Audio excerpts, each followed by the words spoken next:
Good evening, everyone. Thank you all for coming to the Poetry Out Loud competition for 2017. My name is Hannah, and I run this program. My official title is Grants and Programs Manager, but doesn't apply tonight. So anyhow, we're very excited to have all of you tonight. We've got a couple of schools that are participating for the first time, which is very exciting. We have Santa Maria High School for the first time, as well as Cabrillo High School from Lompoc. So I'm happy to have you all here. I would like to take a moment to thank all of our coaches and teachers that participated. So thank you for doing that with your students. I'd also like to thank our judges. So we have Chris Yost, James Reed, Perry Longo, and Carol DeCanio. So thank you all for joining us. And also a big thank you to Rick Benjamin and Sojourner Kincaid, who worked with some of our students in the schools.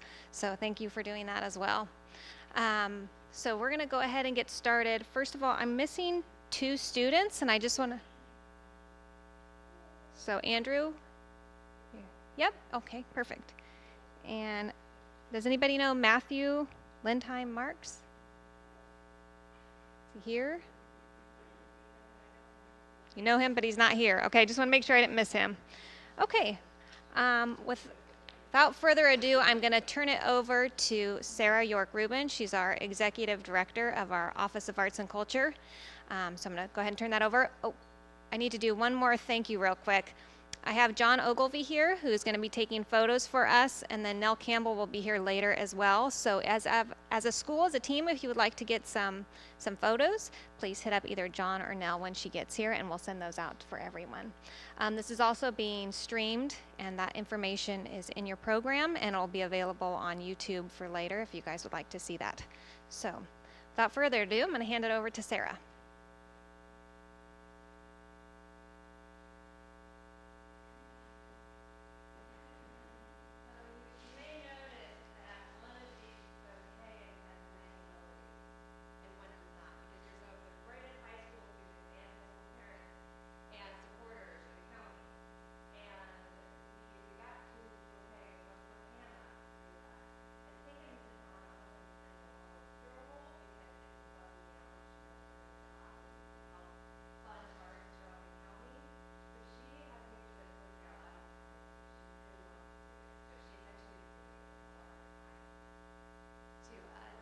To making sure that our students have opportunities like these. So I wanted to make sure that she was recognized, and I was excited to do that. So please thank Hannah with me for her tireless effort. Last year, our entire office retired at the same time, and Hannah was doing all 3 jobs, and she still managed to keep Poetry Out Loud going. So we just think that's really cool. I'm Sarah Rubin. I'm the Executive Director of the County Office of Arts and Culture. Santa Barbara County has an Office of Arts and Culture, which is pretty amazing. We are based here in Santa Barbara, but we have office hours in Waller Park and Santa Maria. And one of our favorite things that happens is that we work with the California Arts Council for Arts in the Schools on programs like Poetry Out Loud, which are incredibly fantastic. So I just wanted to thank all of you for practicing so hard that you even got to this point today. I talked to Hannah, and it's about 2,000 students participated, and you are the culmination of that group. So you are a very select unit of individuals who is really, I think, it's a triumph to be here today. So we're just so impressed with all of you and thankful for all of your families and friends who have helped you to drive here. Thanks to those of you who drove an hour and a half to get here. That's a long way. We really appreciate it. We're hoping to alternate locations in the next years between here and Santa Maria to give everybody options. I wanted to thank the string quartet and also our judges. It takes a village to make a poem. And I also wanted to thank our poet laureate. So Santa Barbara has a poet laureate program, which is pretty unique among cities in the country, and we've had ours for 10 years. So we just celebrated the 10-year anniversary, and culminating her 2-year term is Sojourner Kincaid Roll. And Sojourner is a poet, but also a playwright, an environmental educator, and a peace activist Her book of poems for young people, The Mellow Yellow Global Umbrella, was published as an ebook and as an audiobook by Lucky Penny Press. Her other books include Common Ancestry, Black Street, and her poems have appeared in the California Quarterly, Coffee Press, Squaw Review, and many anthologies. She has been a tremendous boon to the city, and it's been wonderful to have Sojourner and to have Rick go, and I hope that you all had the opportunity to work with them. But we have an incredible literary legacy right here in Santa Barbara, and so I wanted to welcome up Sojourner, a professional poet. She's making it happen as not only an orator, but as a writer. And enjoy the night. We have snacks afterwards, and we just can't wait to see you perform and do your thing. It's awesome. Thank you, Sojourner. Thank you. Thank you. Can I tell them? What? Can I tell them about the lilies? Oh, yes, that was tell them about them. Well, when I came in today, Sarah was just about to get on the elevator with the arms full of flowers, and I was running. And when I got there, I got on and I backed right off, and I said, "Oh, I got to take the other elevator. I'm allergic to lilies." So Hannah, that's why Hannah has all the lilies. Good save, Sarah. Good save. Well, welcome everybody. This is probably just, it's one of the maybe 5, 10, 15, or 20 things that I love to do as Poet Laureate. And that's this is my second year being able to be MC for the Poetry Out Loud program.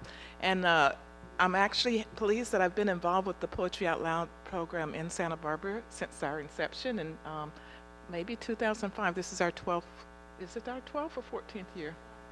11th year. Well, last year was the 10th year anyway. So I'm really excited that I've been able to be involved with the Poetry Out Loud program with all these many years.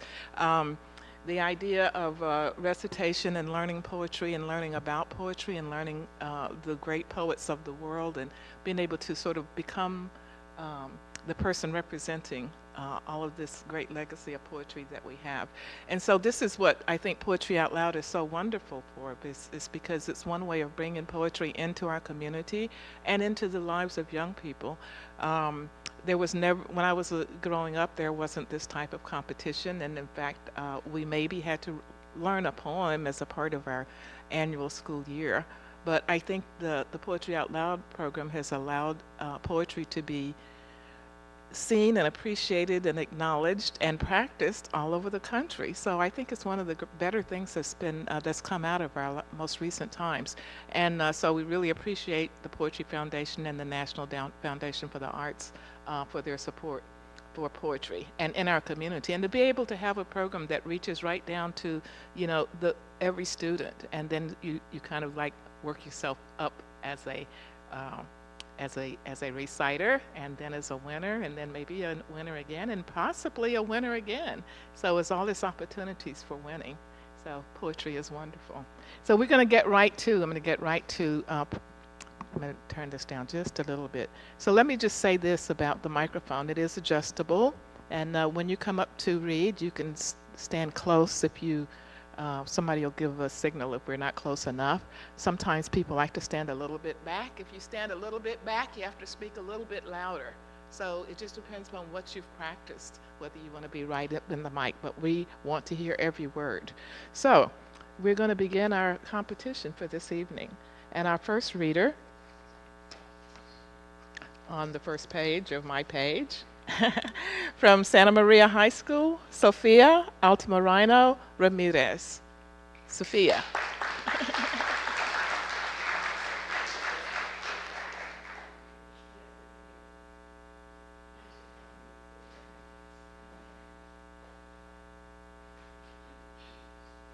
right, you're our first.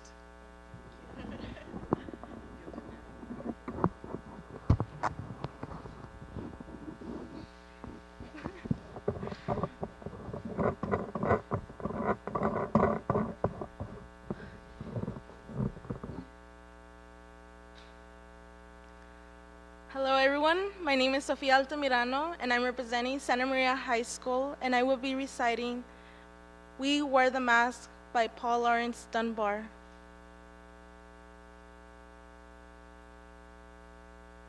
We wear the mask that grins and lies.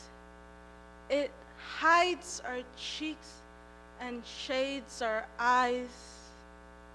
This debt we pay to human guile, with torn and bleeding hearts we smile, and mouth with myriad subtlety. Why should this world be overwise in counting all our tears and sigh? Nay, let them only see us while we wear the mask. We smile, but oh great Christ, our cries to thee from tortured soul arise. We sing, but oh, the clay is vile beneath our feet and long the mile. But let the world dream otherwise. We wear the mask. Thank you.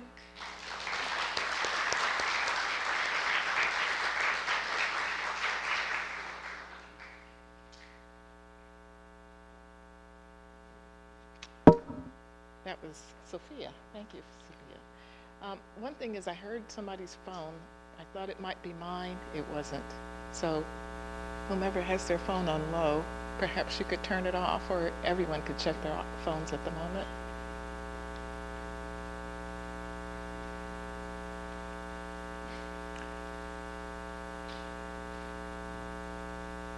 Our next reader, our next reciter is Anna Arriaga from Carpinteria High School.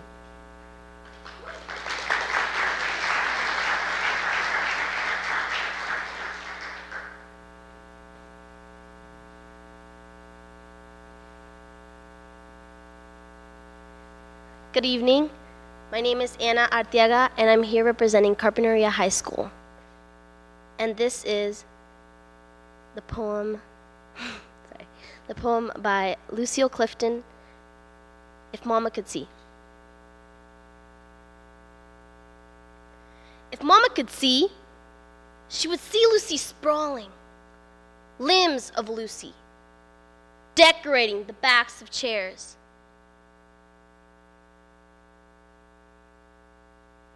Sorry. Do you mind if I restart? Sorry. If Mama Could See, by Lucille Clifton. If Mama could see, she would see Lucy sprawling, limbs of Lucy, decorating the backs of chairs.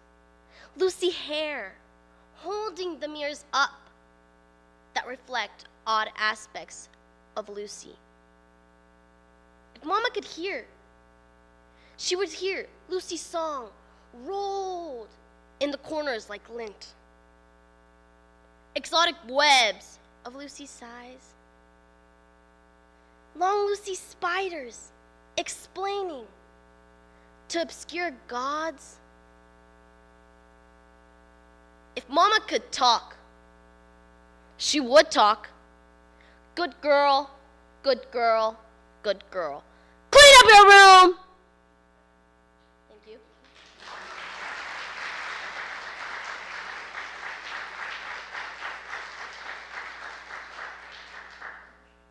Okay, and our third reader is Lorenz Dobson, Pioneer Valley High School.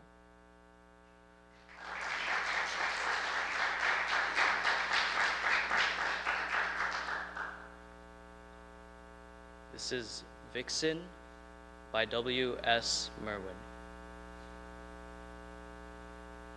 Comet of stillness, princess of what is over, high note held without trembling, without voice, without sound. Aura of complete darkness, keeper of the kept secrets of the destroyed stories, the escaped dreams, the sentences never caught in words. warden of where the river went. Touch of its surface, sibyl of the extinguished, window onto the hidden place and the other time at the foot of the wall by the road, patient without waiting. In the full moonlight of autumn, at the hour when I was born, you no longer go out like a flame at the sight of me. You are still warmer than the moonlight gleaming on you. Even now, you are unharmed. Even now, perfect, as you have always been now, when your light paws are running on the breathless night on the bridge with one end. I remember you. When I have heard you, the soles of my feet have made answer. When I have seen you, I have waked and slipped from the calendars, from the creeds of difference and the contradictions that were my life and all the crumbling fabrications, as long as it lasted, until something that we were had ended. When you are no longer anything, let me catch sight of you again, going over the wall, and before the garden is extinct and the woods are figures guttering on a screen. Let my words find their own places in the silence after the animals.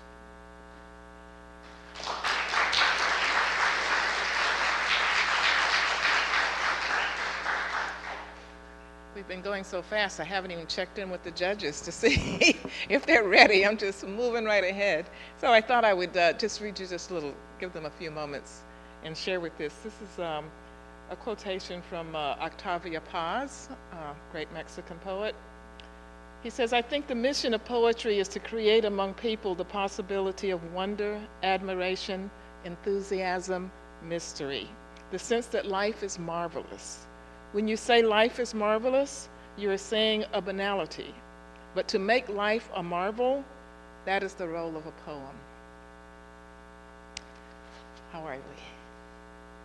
Okay.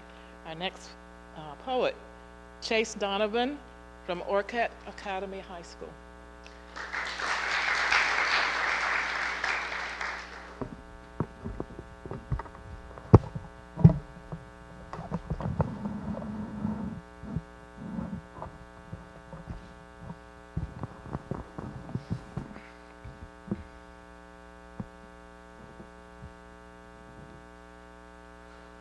Hello, my name is Chase Donovan. I will be reciting The Conqueror Worm by Edgar Allan Poe.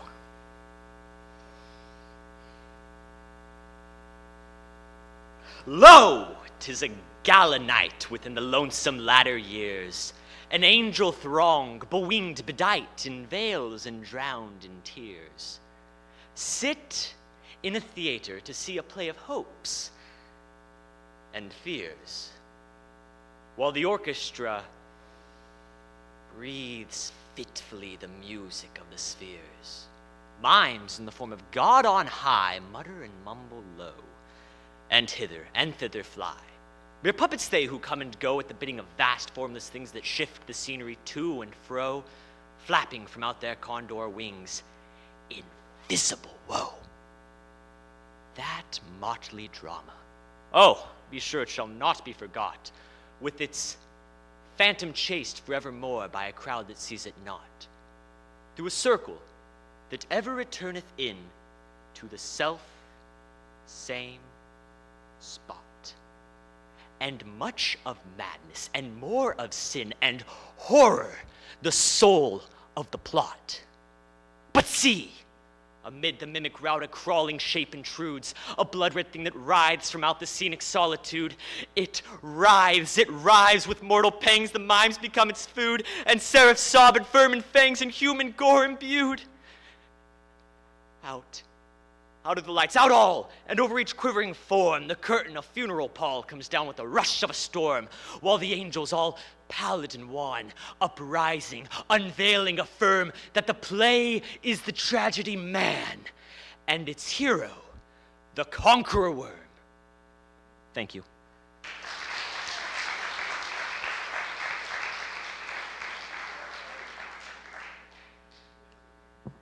Okay, we'll leave this up here and see who comes next. So how are your judges? Are you still furiously going there? Let me see, what can I say about, uh, let's just say, there are poets how many poets are in the audience? There are readers of poetry, reciters of poetry, there are writers of poetry, writers of poetry. That's good. I think that one of the things when I was in school, I always lament now that even though I had to learn a poem, nobody ever asked me to write a poem. I didn't start writing poems until I just had this urge and I couldn't hold it in anymore. And I started to hear other poets and I said, I can do that. And so I started scribbling. It took me 2 or 3 times to try and start. And then finally, I got my first words on a piece of paper. And then when that's a possibility. Okay. I appreciate the invitation and I'll try and rise to the occasion. How's that? So our next, anyway, when I first started writing, I was really just very shy and very unsure about what I was writing. And I'd send a poem to someone, a friend, a really close, trusted friend, and say, is this a poem? And they'd write back and say, yes, I like that. All right, so I had good affirmation and support and I eventually rose above my shyness and managed to start to let those little poems trickle out into the universe, which is where I hope that they'll cluster themselves like stars all about. So our next reader,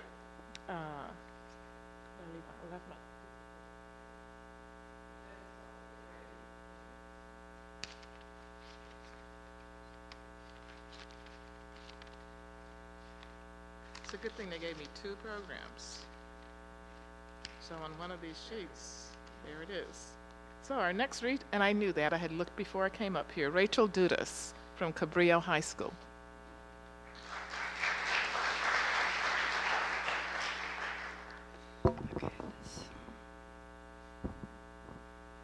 Hello, my name is Rachel Dudas, and I will be reciting Bleeding Heart by Carmen Jimenez Smith. My heart is bleeding. It bleeds upward and fills my mouth up with salt. It bleeds because of a city in ruins. The chair so warm from sister's body because it will all be irreproducible. My heart bleeds because of baby bear not finding mama bear. And it bleeds to the tips of my fingers like I painted my nails crimson. Sometimes my heart bleeds so much, I'm a raisin. It bleeds until I'm a quivering, ragged clot. Bleeds at the ending with the hair on her sunken cancer eyes, at the ending with the plaintive flute over smoke-choked, killing fields. I am bleeding a river of blood right now. It is where a coven me for the blood. My heart rises up in me, becomes the cork of me, and I choke on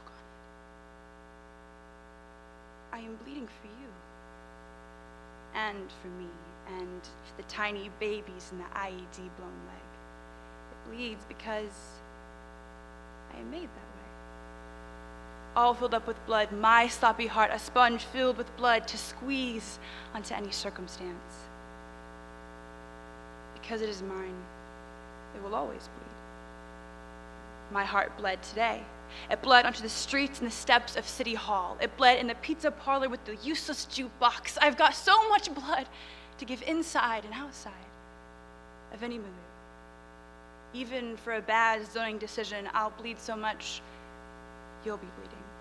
All of us bleeding in and out like it's breathing or kissing. And because it is righteous and terrible and red. Thank you.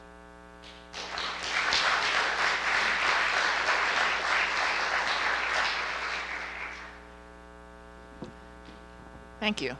So I don't have a poem to say, but my friend Rick, I think I might be able to get him up here to say a poem. And I'd like to say Rick has been one of the coaches for the Poetry Out Loud program this year. And Rick has only lived in Santa Barbara a couple of years, but Rick Benjamin was until this past December, the end of December, was the poet laureate for the state of Rhode Island.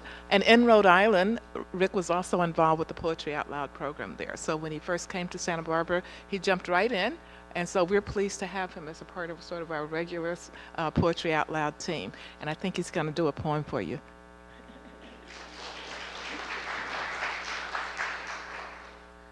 I'm so lucky because in Rhode Island there's like 2 feet of snow right now. Yours truly is not doing any shoveling this year. So I'm going to do it Poetry Out Loud style. My name is Rick Benjamin. I went to a very large public high school in Los Angeles, graduating class 1500. And I'm going to say a poem of Mary Oliver's called In Blackwater Woods. Look, the trees are turning their own bodies into pillars of light, are giving off the rich fragrance of cinnamon and fulfillment. The long tapers of the cattails are bursting and floating away over the blue shoulders of the ponds, and every pond, no matter what its name is nameless now. Every year, everything in my entire lifetime leads back to this: the fire and the black river of loss, whose other side is salvation, whose meaning none of us will ever know. To live in this world, you must be able to do 3 things: to love what is mortal, to hold it against your bones, knowing your own life depends on it, and when the time comes, to let it go, to let it go. Thank you.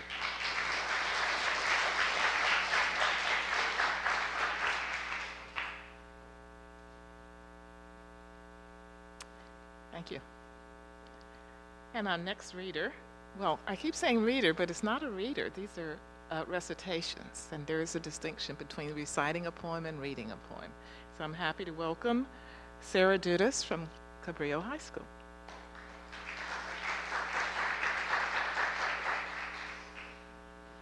Hi, my name is Sarah Dudas, and I'm representing Cabrillo High School, and I'll be reading Thoughtless Cruelty by Charles Lamb. There, Robert, you've killed that fly. And should you, 1,000 ages try the life you've taken to supply, you could not do it. You surely must have been devoid of thought and sense to have destroyed a thing in which no way you annoyed. You'll one day rue it. 'Twas but a fly, perhaps you'll say, born in April, dies in May, that does but just learn to display his wings 1 minute, and in the next is vanished quite. A bird devours it in his flight, or come a cold blast in the night, there is no breath in it. The bird but seeks his proper food in Providence, whose power endued that fly with life, when it thinks good, may justly take it. But you have no excuses for it, a life by nature made so short, less reason is that you for sport should shorter make it. A fly, a little thing you rate, but Robert, do not estimate a creature's pain by small or great. The greatest beings have but fibers, nerves, and flesh, and these the smallest ones possess, although their frame and structure less escape our seeing. Thank you.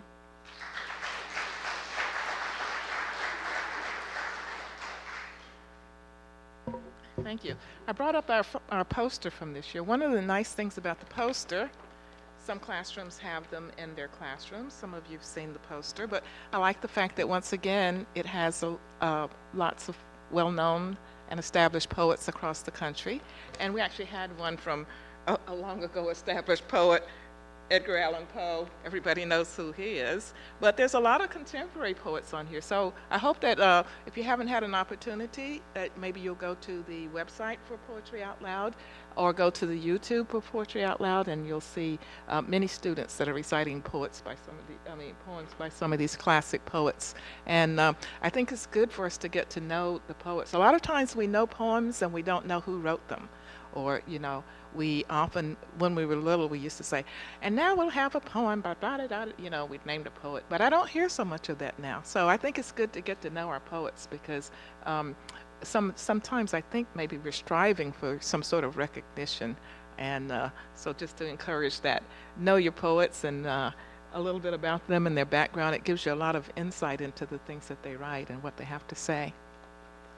Our next up poet is Wardy Ghali. Did I get it right after you tell me? Yes, thank you. Pioneer Valley High School.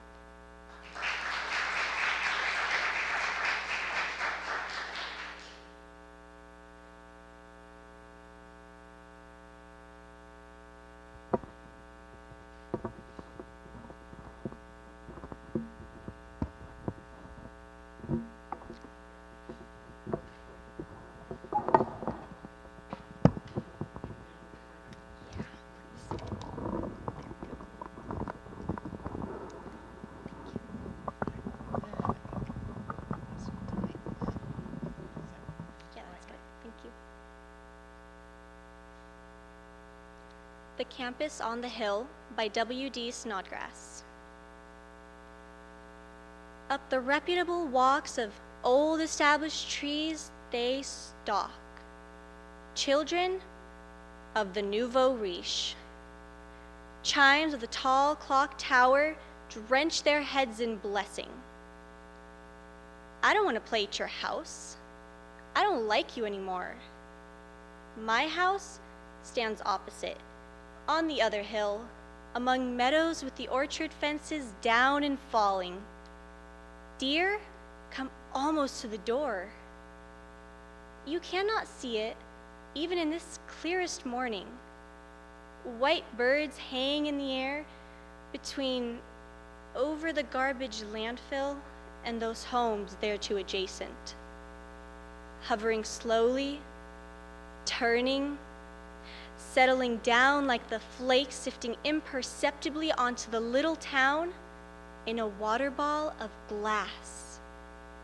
And yet, this morning, beyond this quiet scene, the floating birds, the backyards of the poor, beyond the shopping plaza, the dead canal, the hillside lying tilted in the air, tomorrow has broken out today. Riot in Algeria, in Cyprus, in Alabama. Aged in wrong, the empires are declining, and China gathers soundlessly like evidence. What shall I say to the young on such a morning? Mind is the one salvation? Also grammar? No, my little ones lean not toward revolt. They are the whites, the vaguely, furiously driven, who resist their souls with such passivity as would make Quakers swear. All day, dear Lord, all day they wear their Godhead lightly. They look out from their hill and say to themselves, we have nowhere to go but down. The great destination is to stay. Surely the nations will be reasonable. They look at the world, don't they? The world's way. The clock just now has nothing more to say.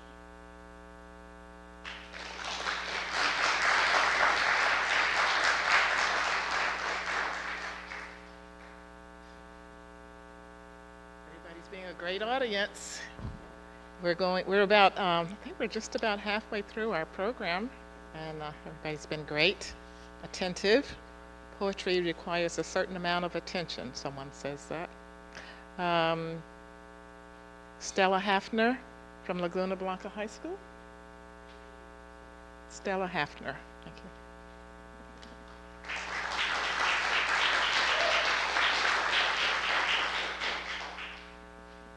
I waited to see if it's the right time. It's perfect. Good evening. I will be reciting The Paradox by Paul Laurence Dunbar. I am the mother of sorrows. I am the ender of grief. I am the bud and the blossom, and the late falling leaf. I am thy priest and thy poet. I am thy serf and thy king. I cure the tears of the heart sick. When I come near, they shall sing. White are my hands as the snowdrop. Swart are my fingers as clay. Dark is my frown as the midnight. Fair is my brow as the day. Battle and war are my minions. Doing my will as divine, I am the calmer of passions.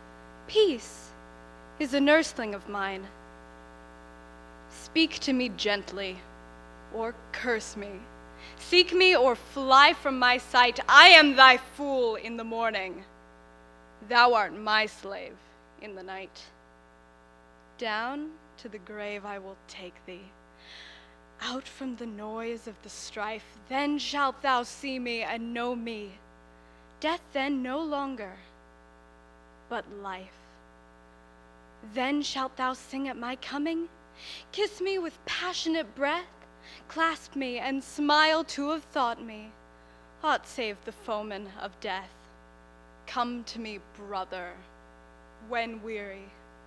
Come when thy lonely heart swells. I'll guide thy footsteps and lead thee down where the dream woman dwells. Thank you.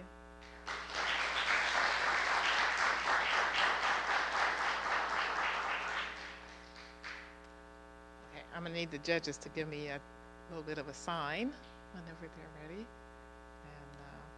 they're not quite ready yet. No, they're saying they're going. I have a poem.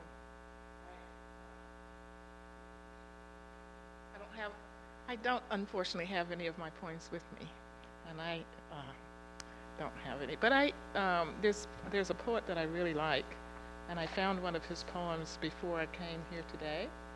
And let's see, they're still not giving me a signal. I'm afraid I'm not gonna have.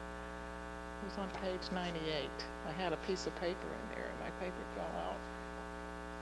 That's what they say. You know, when you come up to read at the mic, you're supposed to always be ready. So if you memorize, when you memorize the poem, you don't have any problem being ready. Let's see, where is it? Number page, I'm sure it was pretty 98. I could have gotten Rick to do another poem. He has a multitude of poems at the ready. Here's mine. And it's got the mark there, I just didn't recognize it. Was that a ready? That's a ready. So I'll save my poem until next. How about that? And I know I'll have it already marked. So our next reader is Andrew Hipple from Carpinteria High School.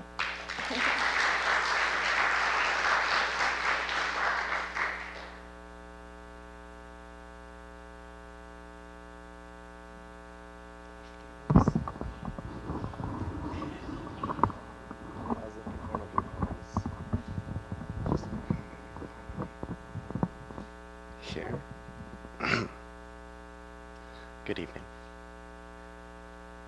I am trying to break your heart by Kevin Young.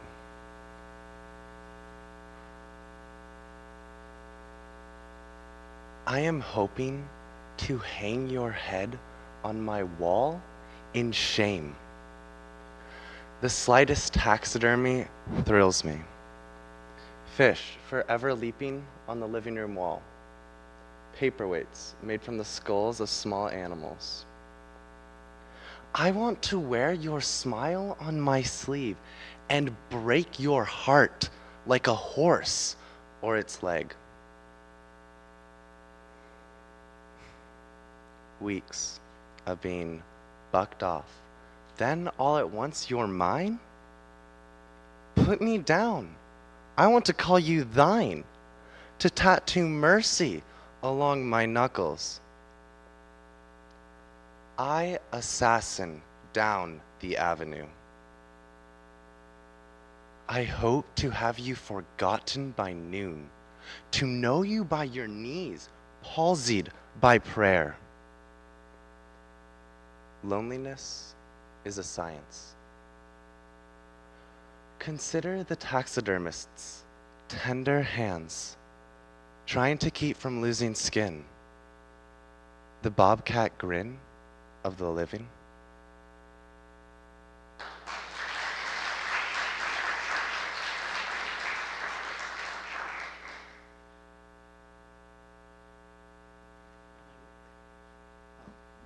It's way too high.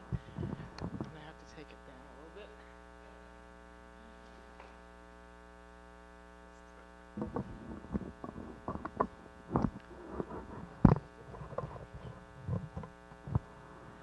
And this is the one that's not quite as tight as, maybe it'll stay right there. So, they've got their arms crossed. That means they're ready. Arms crossed. Okay, so then we have to wait for the next round. And our next recitation is from Sullivan Israel from Laguna Blanca High School.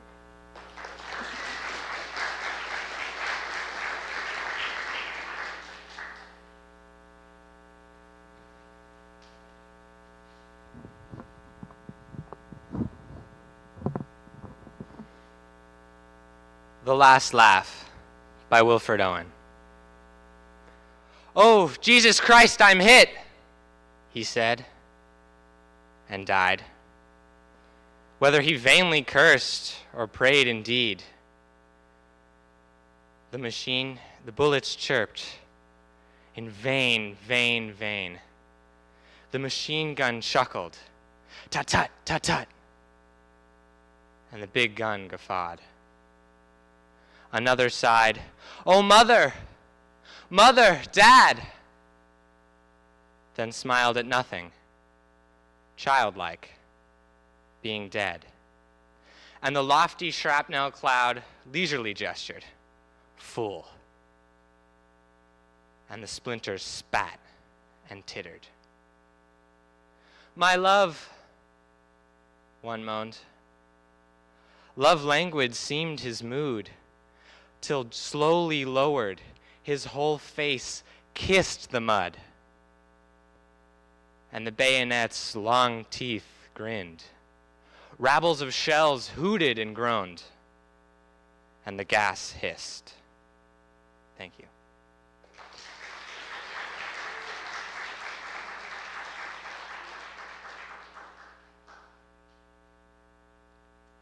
Okay. So I see they're still writing, so I'm going to see, can I get my poem in here? If I can read the poem.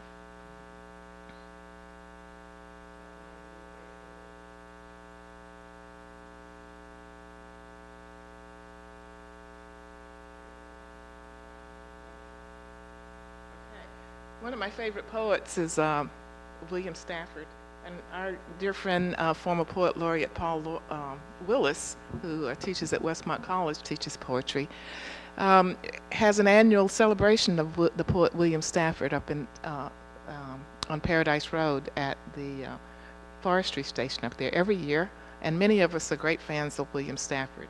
And in fact, when William Stafford passed away in 1993, most of the poets of America actually deemed him to be the dean of American poetry. So he's a favorite of many of ours. And the poem that I wanted to read, which is the one on this page, see, I still don't have that poem. This is going to make a great play one day. So all you playwrights, and remember this story, because who knows what happened to the poem I wanted to read. It's certainly not here. And now I've talked so much that the judges are ready for me to announce the next reader. So, without further ado, Zuli Lewis from Laguna Blanca High School.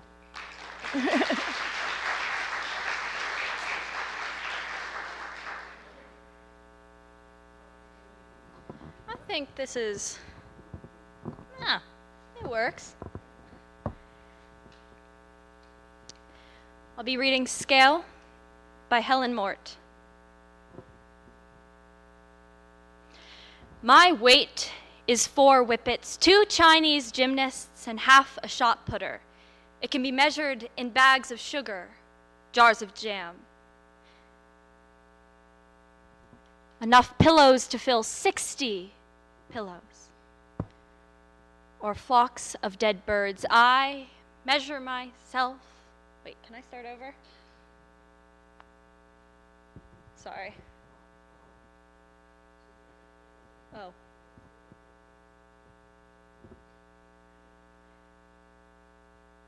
My weight is 4 whippets, 2 Chinese gymnasts, half a shot putter. I measure myself against bags of sugar or jam jars. Enough flour to fill 60 pillows or a flock of dead birds. But some days, I'm more than the house or the span of Blair Athol Road. I am the crooked spire warping itself, doubled up over town. I measure myself against the sky and its winter coat. Peat traces in the water, air locked in the radiators at night. I measure myself against my own held breath or your unfinished sentences. Your hand on my back like a passenger touching the dashboard when a driver brakes, as if they could slow things down. I measure myself against love. Heavier, lighter than both of us. Thank you.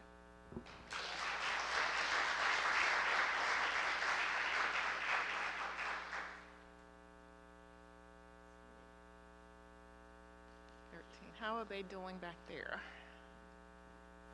Oh, I forgot to ask this. Did you bring a poem? Do you know a poem? Is there anybody that knows a poem by heart? That's... Oh. Well, it might depend upon which one it is. Well, name one for me. How about you see one? A Stand of Flowers. I'll read that one. Or...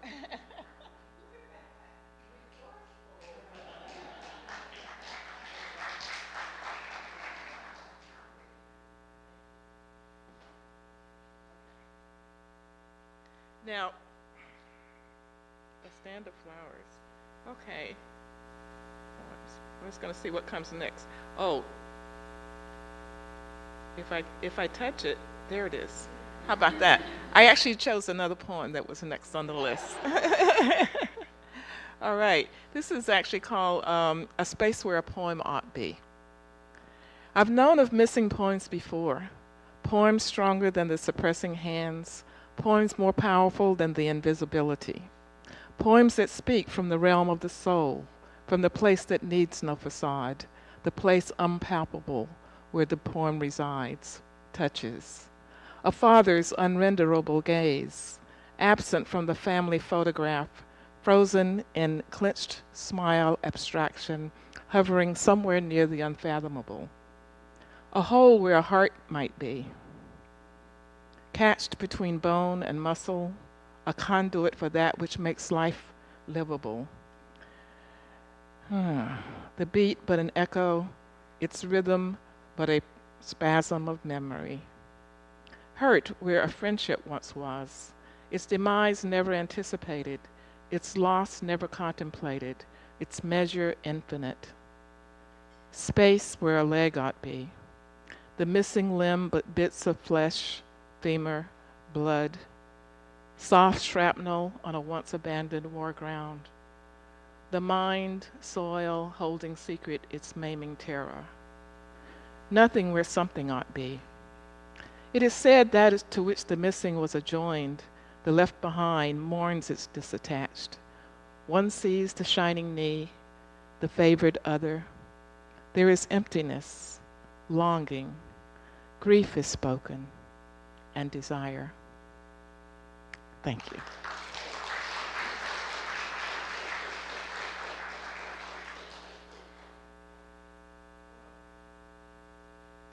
Well, that took me to a different place.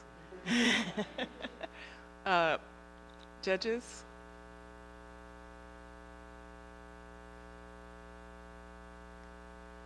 Next is Samantha Neary.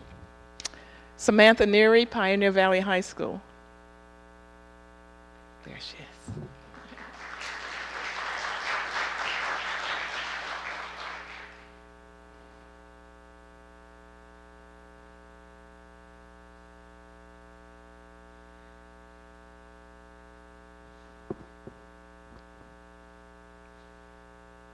Bent to the earth, by Blas Manuel de Luna.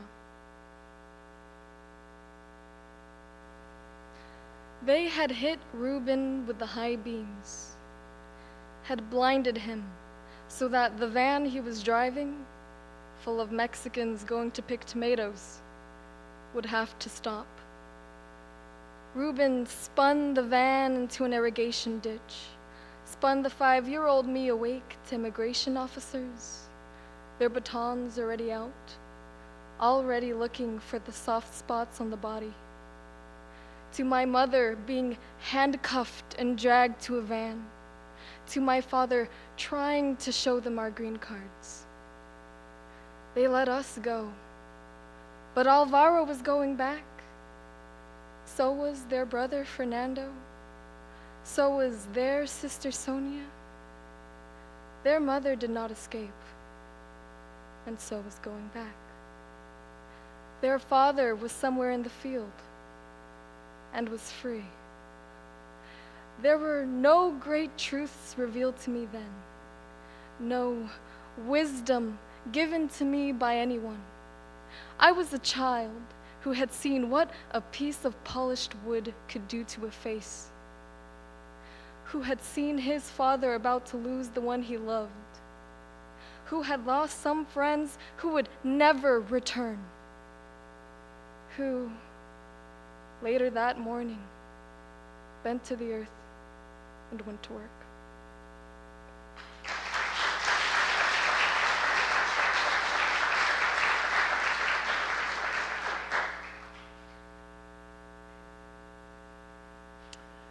Well, I'm still looking for another poet, so whomever has one or thinks of one that they'd like to say, let me know. Give me a signal and I'll let you know. I just wanted to say that the poem that I read earlier, A Space for a Poem Ought Be, is a poem that I wrote about landmines. And so it kind of has an emotional impact, I think, because, you know, it's just something that when you write a poem, sometimes you have an inspiration or you have a spark, an idea of something that begins the poem, but often you don't know exactly where the poem is going to go, or you know what it has as its intention to say. So we always kind of work through a poem from the beginning to end. And I think as we listen to poems being recited, you know, we sort of follow the story, we follow the idea, or we get to the place where the poem wants to go, and that the last part of it, where the poem wants to go, is often the most shocking and surprising. Yeah. Who read last? Somebody remind me. Yeah. Was it Samantha? Yes, it was. So I thought right. Karina Porter from Carpinteria High School.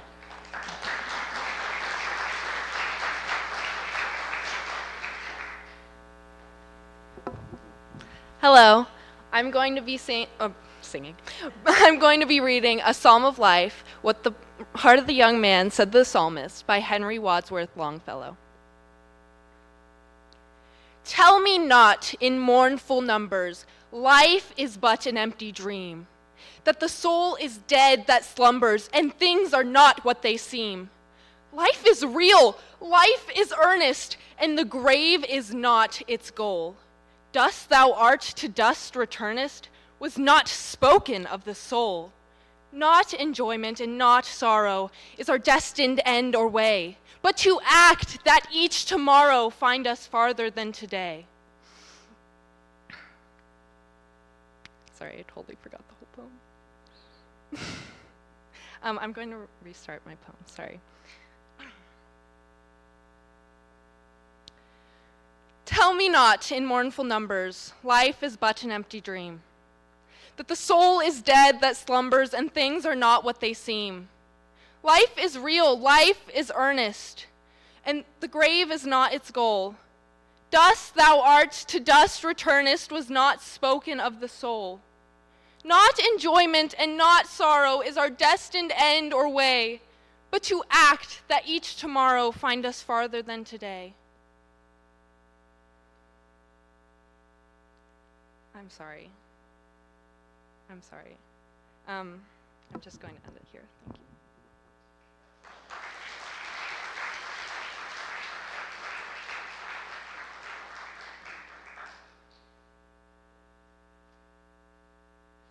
Samantha? Oh, it's not the worst thing, Samantha. It's just one of those things that happens sometime. And how are the judges doing back there? Yeah, yeah.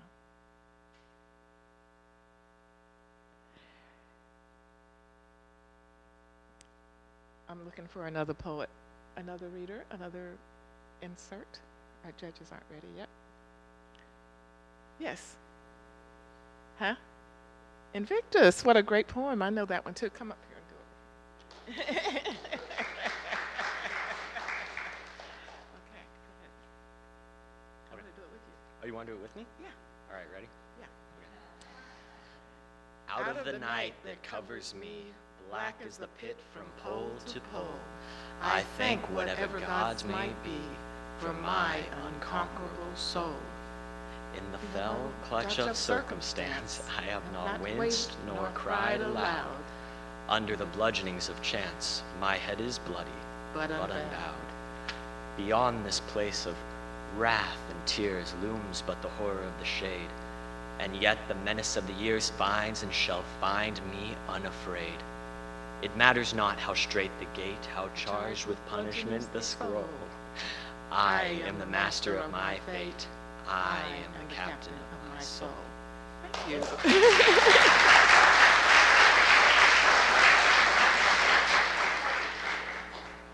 ready? So, Elizabeth Pritchard, Dos Pueblos High School.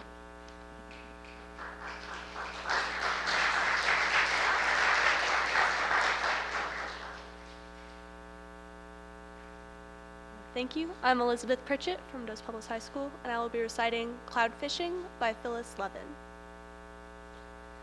To fish from a cloud in the sky, you must find a comfortable spot. Spend a day looking down, patiently, clear-sighted. Peer at your ceiling, where a light dangles, hook and line, could be slipping through. Under the hull of a boat, a fish will see things this way. Looking up while swimming by, a wavering pole's refraction catching its eye. What will you catch? With what sort of bait? Take care or you'll catch yourself, a fish might say. As inescapable skeins of shadow scatter a net over the face of the deep. Thank you.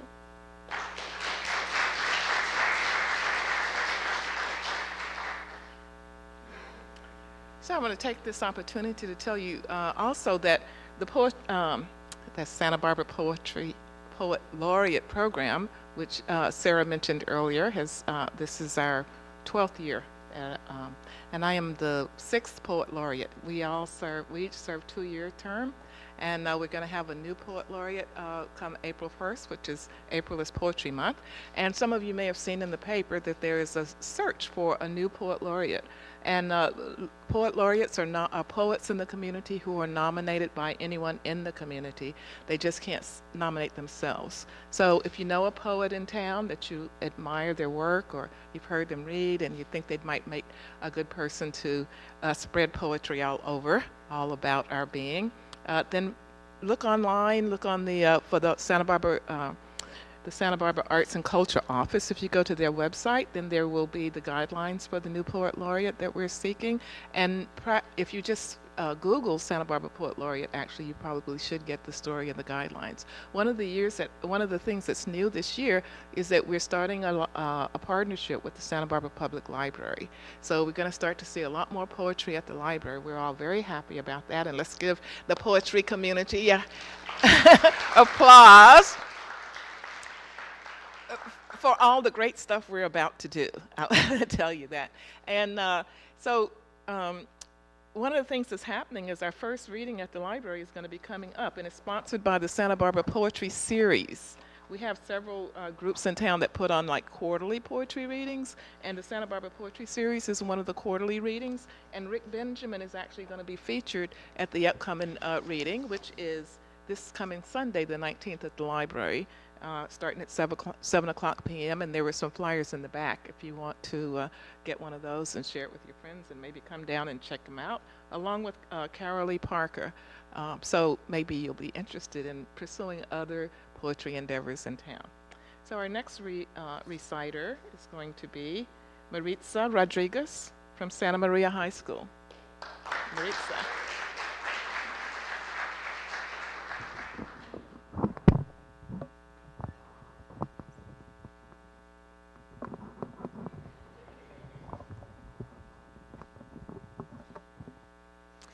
Hi, I'm Maritza Rodriguez from Santa Maria High, and the poem I'll be reciting is Annabel Lee by Edgar Allan Poe.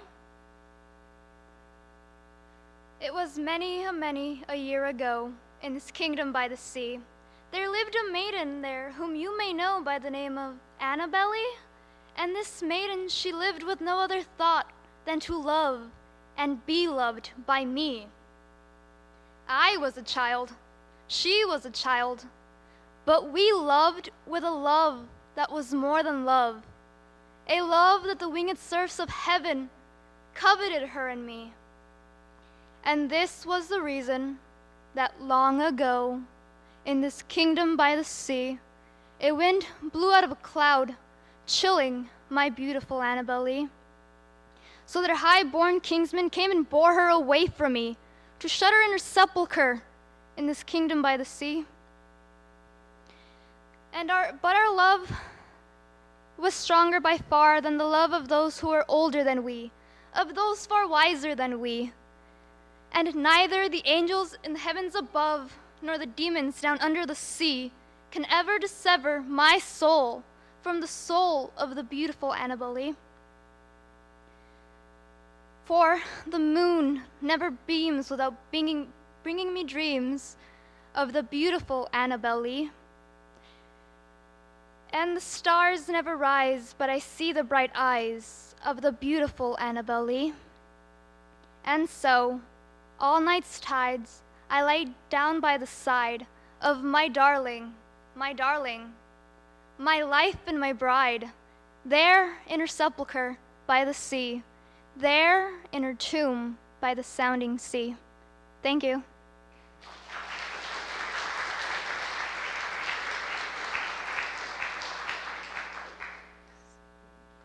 right. Thank you. We're still moving forward. One of the things about reciting poetry or reading poetry, I think, is that, it helps you to have sort of sort of center yourself and to have confidence. And one of the reasons I think that the Poetry Out Loud program is so popular in many of the schools across the country is because even from elementary school, when we learn poets, we learn poems and learn to recite poems, we learn a certain confidence about presenting ourselves. And then in the other situation, though, when you're reciting someone's poem that someone else has written, then kind of you're becoming that person. So you're taking on a different persona. So it gives you some versatility in your life. You can be out amongst a crowd of people, and suddenly you can become a different poet. You can be someone else. So it gives you good sort of like a chameleon. You can change personalities. If you know a poem, and you can take that poem with you wherever you go. Whenever you say that poem, you become the person that is delivering the poem. You become the poet. You become almost different, somewhat outside of yourself. So you can retain yourself and come up from the center, or, you can choose to be someone else in the moment. So that's one of the great things about poetry. It's universal, and it universally benefits us, both the listener and the reciter. I think our judges are ready. So the next reciter is Flor Rojas, Santa Maria High School.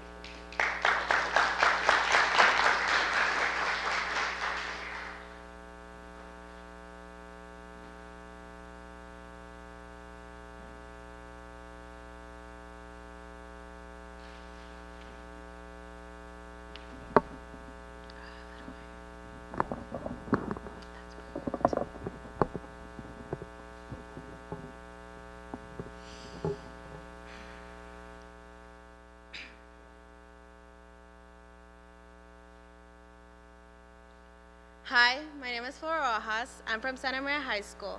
Today, I'll be reciting Harlem by Langston Hughes. What happens to a dream deferred? Does it dry up like a raisin in the sun, or fester like a sore and then run? Does it stink like raw meat, or crust and sugar over like a syrupy sweet? Maybe it just sags like a heavy load. Or does it explode? Thank you.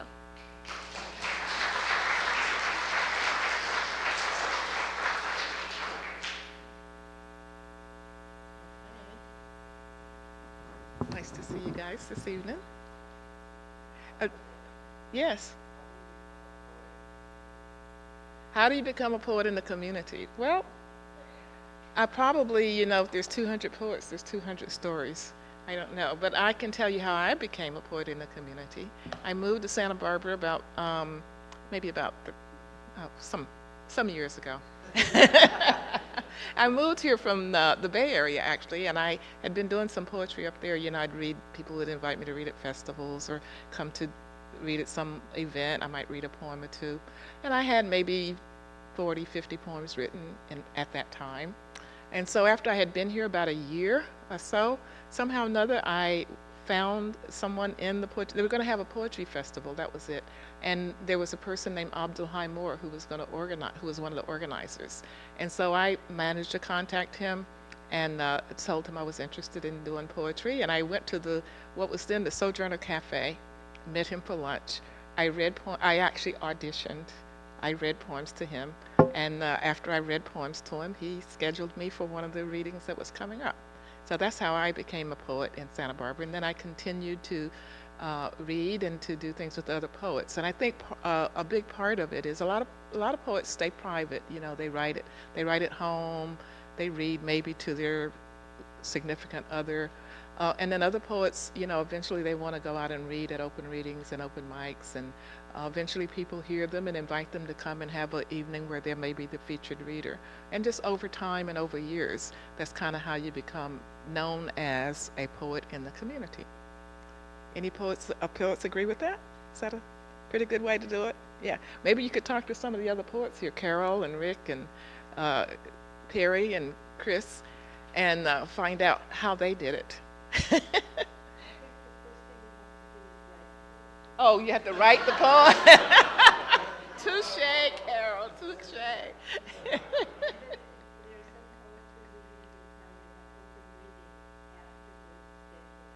Yes.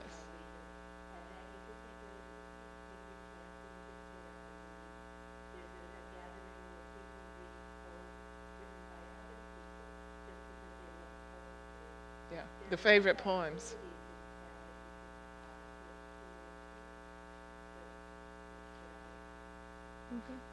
I like it now that everybody has their poems on their phone. I haven't gotten to that stage of development yet. Maybe, maybe if I get a bigger phone. Yours was nice and big, and I could read from it. My little phone, I really can't read that. All right, so our next reciter is Chloe Shelley from Orcutt Academy High School.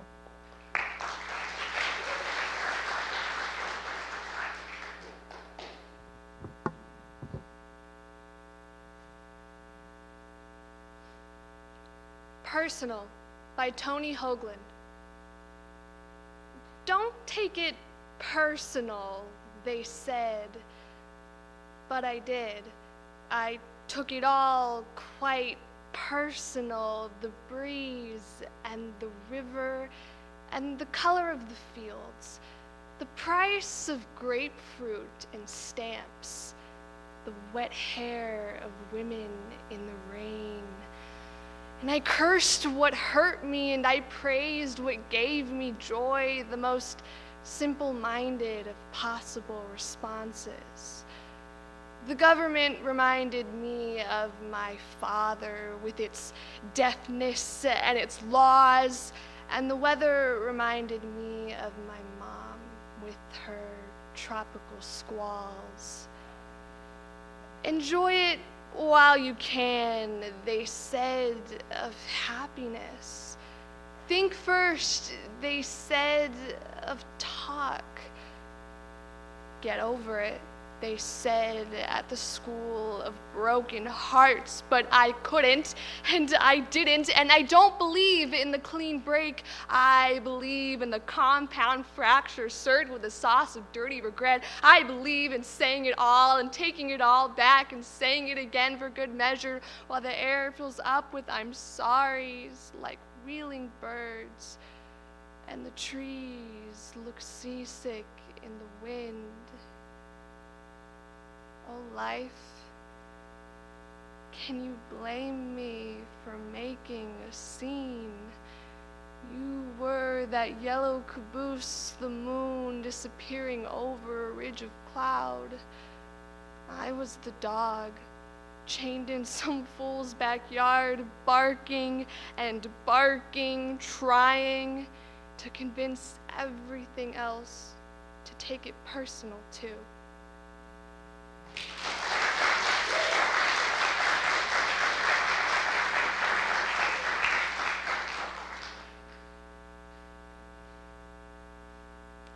Well, we have a nice group today. The judges are still ticking. I don't think we have time for another poem. We do have time for a comment. So how about somebody want to say something?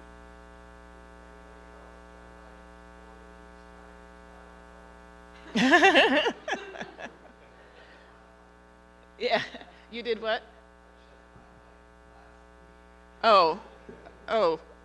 Unlike everyone else. Unlike everybody else. Well, you know, it's just a matter of time. Sometimes people already know. They might say, oh, there's this poem that I've loved ever since I was just in the first grade, and so I think I'm going to memorize that one. But there's one thing for those of you who don't know, the poem that they choose has to be in the anthology. There's an anthology of poetry out loud, both online and in a book form, and the poems have to be chosen from that anthology. But other than that, you know, I think there's about 300 poems in the book. So they have a wide range of poems from which to choose. And some of them are classic poems that many of us are familiar with. In fact, I wouldn't be surprised if Invictus weren't in the book. However, there's a lot of modern poems too.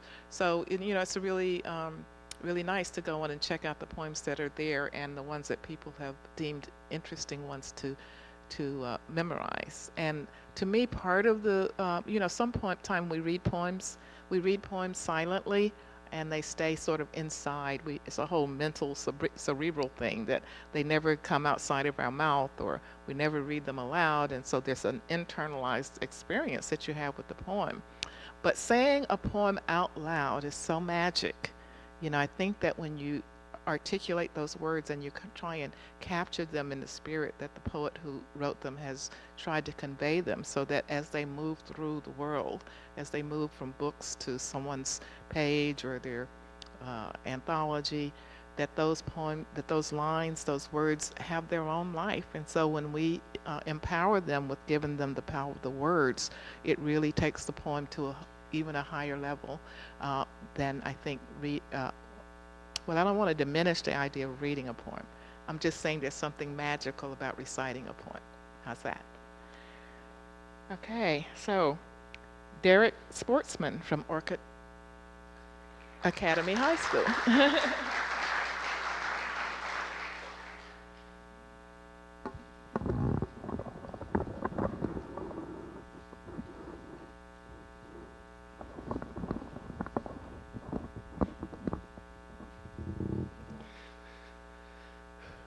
Hello, my name is Derek Sportsman. I'll be reciting The Mortician in San Francisco by Randall Mann.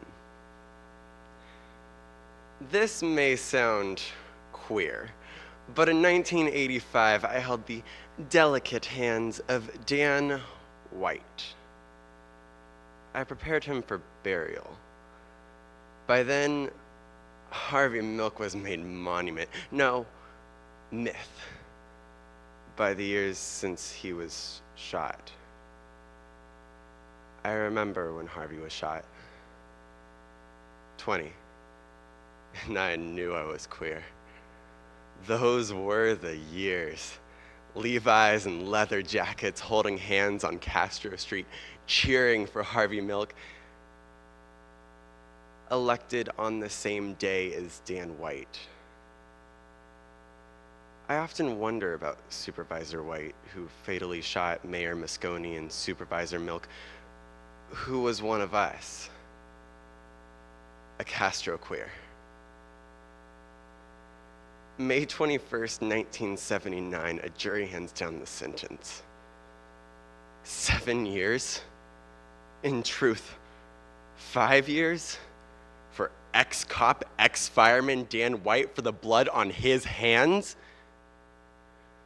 When he confessed that he had shot the mayor and the queer, a few men in blue cheered. And Harvey Milk? Why cry over spilled milk? Some wondered, semi-privately for years. It meant one less queer. The jurors turned to White. If just the mayor had been shot, Dan might have had trouble on his hands, but the 12 who held his life in their hands maybe didn't mind the death of Harvey Milk. Maybe the second murder offered him a shot at serving only a few years. In the end, he committed suicide, this Dan White, and he was made presentable by a queer.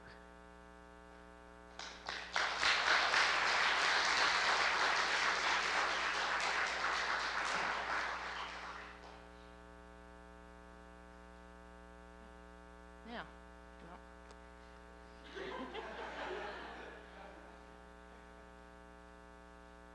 All right, we have time for one more comment. Who else has a question? How about a question from this side? Comment. I see my friend Keith Marr, poet, came. How are you, Keith? Nice to see you today. You still doing spoken word? Yeah. So spoken word, you know, is a really strong part of our community. Just last week, I was out in Goleta at a reading, and I was the only reader. Everyone else was spoken word. I'm glad they still let us readers show up at some of these places sometime. But spoken word is, you know, I think it's kind of something that probably helps the Poetry Out Loud program, because it is poets who write their own words, and then they speak them in such a way that they are, you know, sort of dramatically presented, which is a little bit of a difference from how poetry has been presented over the years. Spoken word is kind of like the new thing, and it's very popular. And so this whole idea of Poetry Out Loud is at really kind of at its peak now.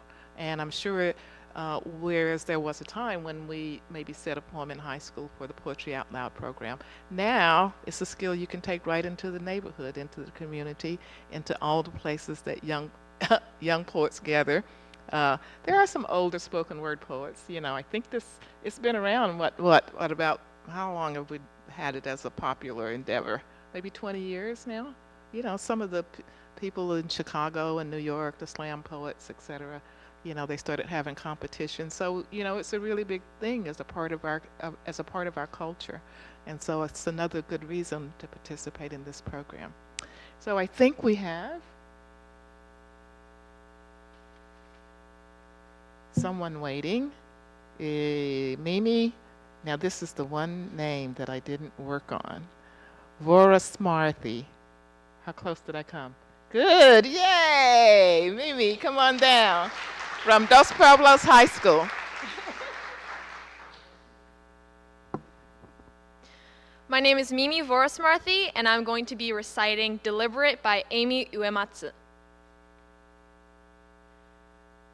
So by 16, we move in packs. Learn to strut and slide in a deliberate, low-down rhythm. Talk in a syncopated beat because we want so bad to be cool. Never to be mistaken for white. Even when we leave these rowdier LA streets, remember how we paint our eyes like gangsters, flash our legs in nylons, sassy black high heels or 2-inch zippered boots, stack them by the door at night, next to daddy's muddy gardening shoes. Thank you.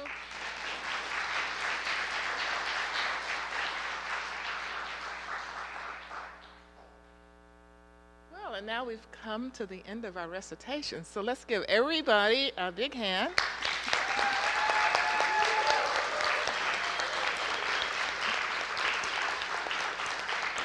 And when this is over, I want everybody to give some love to Karina, because Karina, we really appreciate your coming, and you know, it's not the worst thing in the world, and so you're still a fantastic person, and your recitation started out fantastic as well. So.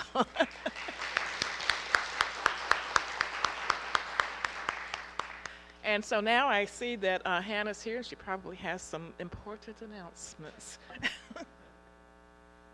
While the judges deliberate, we have some refreshments for you next door in the conference room. So please help yourself to those. But I would like to tell you two quick things.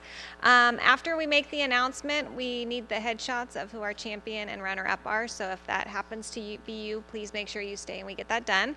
And one other thing for the students out there, the California Arts Council, who's the state sponsor of this program, has what's called a Hero Award.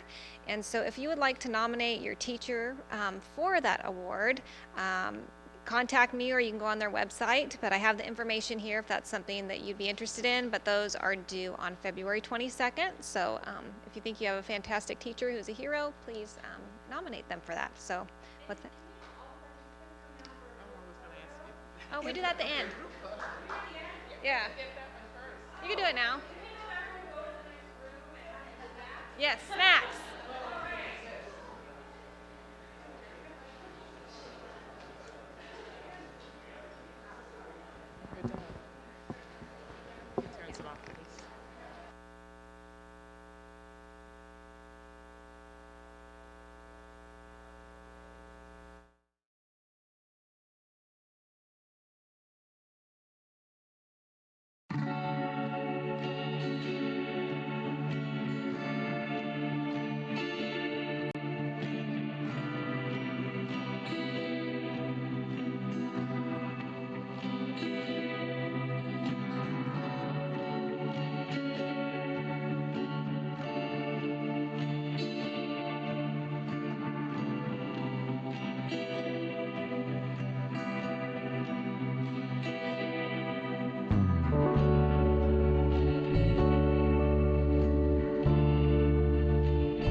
Okay. Is everybody back? Does everybody know all your classmates? Everyone's back? So our judges have come to a decision. After we make the announcement, though, we would like to do one big group photo with our judges and the whole group. So if everyone will stick around for that. And then Sojourner, are you ready? And also for the winner and runner-up, I do have paperwork that I need filled out tonight, and then I'll send it back with you as well. And I just have to say that I am very impressed by all of you because being on a microphone is my least favorite thing. So the fact that all of you got up here and did it is very commendable. So.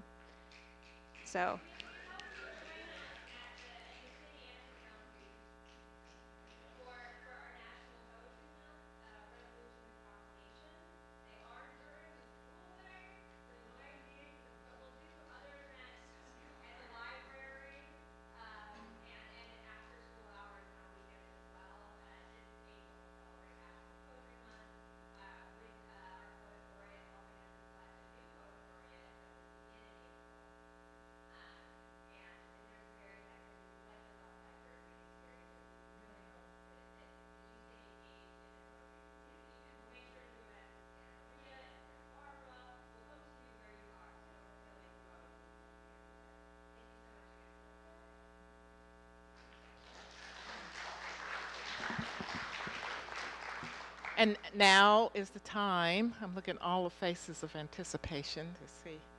Let me see. What can I read from your faces? I don't know. I hope we have a nice picture of the judges back there at the judges' table. You guys look so nice from here. And I don't know. Is it Jim Reed? Is Jim? We've just met for the first time this evening, and he's from Allen Hancock. And are you a teacher? Are you also a poet? Well, welcome. Welcome, welcome. Glad to have you join our team. Okay, so now it's my honor to announce the poets who have been selected as winners this evening. And I'll call your name in high school, and I hope you'll come up and stand with me. And I'm going to read the third place person first, and that is Lorenz Dodson from Pioneer Valley High School. Come on down.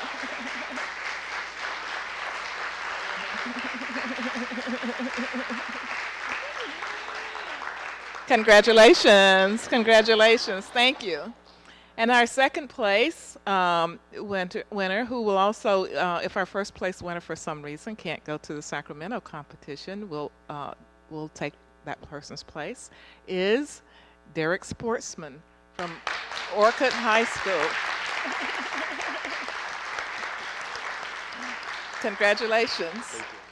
And our big first place winner from Santa Barbara County going to Sacramento for the Poetry Out Loud statewide competition is Chloe Stanley from Orcutt High School.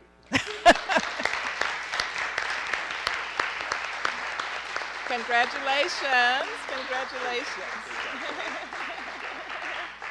Oh, thank you all. And so most of you know the rules for the competition from here now. In March, I think around the 12th of March, they'll have a statewide competition, and Chloe will be traveling up to Sacramento. And the person who wins at the state level will then travel on to Washington, D.C. And your schools will also get prizes as well as yourselves. So I really want to congratulate you on winning, and let's give them all three a big hand.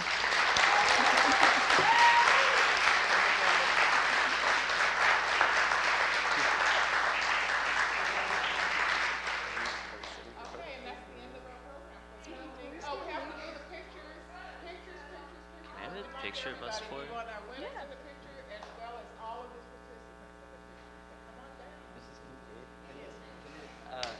picture of us four? Us four? Thanks. You guys are. I feel like I'm like half tall. Quiet here. Yeah, I feel like I'm like. Yeah, I think so too. I'll stand behind Chloe. How about that?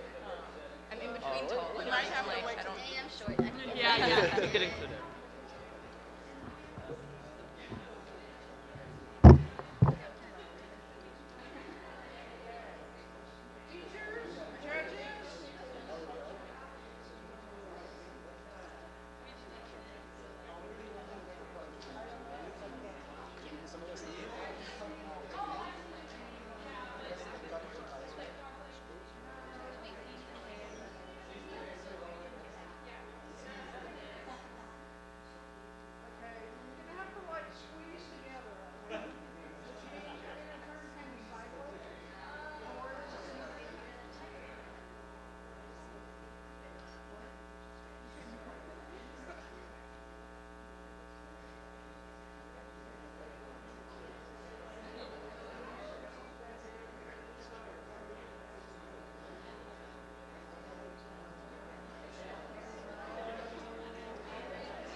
guitar and then